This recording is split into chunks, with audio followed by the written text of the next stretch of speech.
So many things are happening in. It's a mic on? I can't really know. Yeah. Anyway, so many things are happening in China today that I just have to. The news is breaking as we're speaking. So, President Trump imposed the next round of tariffs against China today. So that adds 15% tariff onto the tariffs that already exist. So that's like 23, 24% tariffs now that President Trump just imposed against China. So this is an escalation of the trade war. In the past round of sanctions, China retaliated.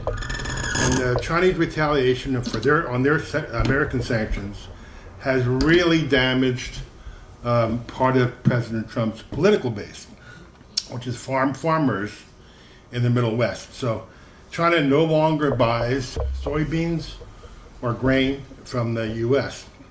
And it's having a pretty significant impact on farmers in the Midwest and elsewhere.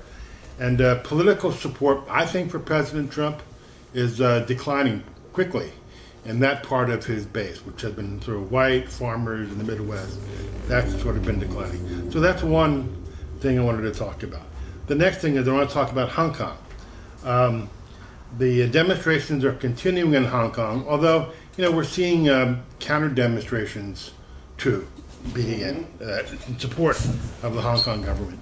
Well, I think it's a pretty large. We're seeing some pretty large demonstrations in Hong Kong. So supposedly these demonstrations represent a democratic upswell of people in Hong Kong.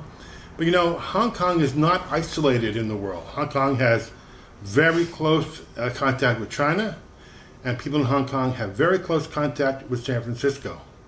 A very large number of Hong Kong people, or people from Hong Kong, live in San Francisco, California, and elsewhere in California. So there is just movement all the time between people from Hong Kong, people from California, back and forth.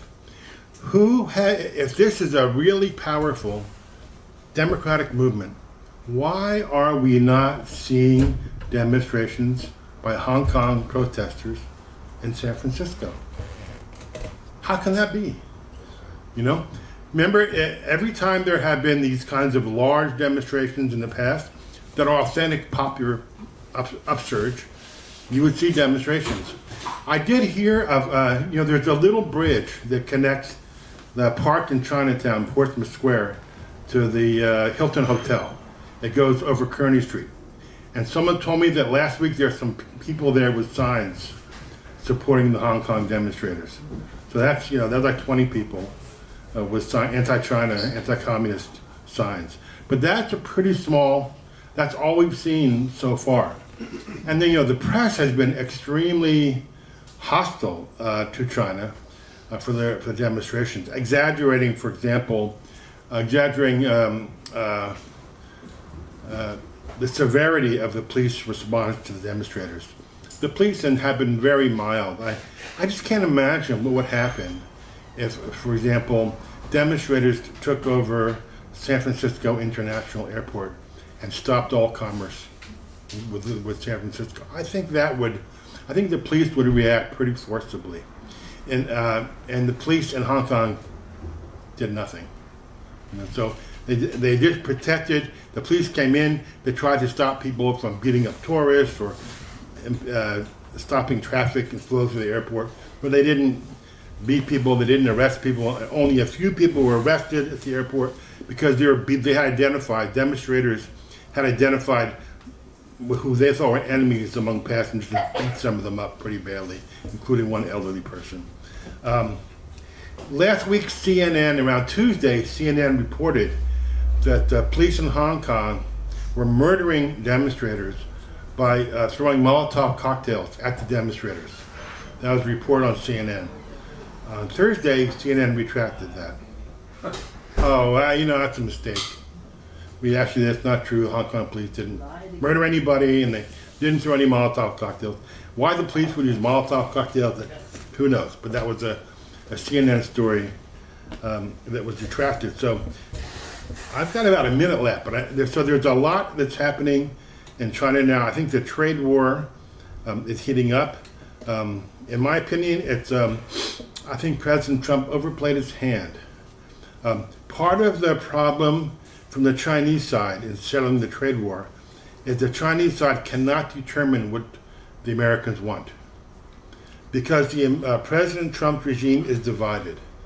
There are sort of conventional traders, people who think that the U.S. should get a better deal in trade with China. They worry about international property.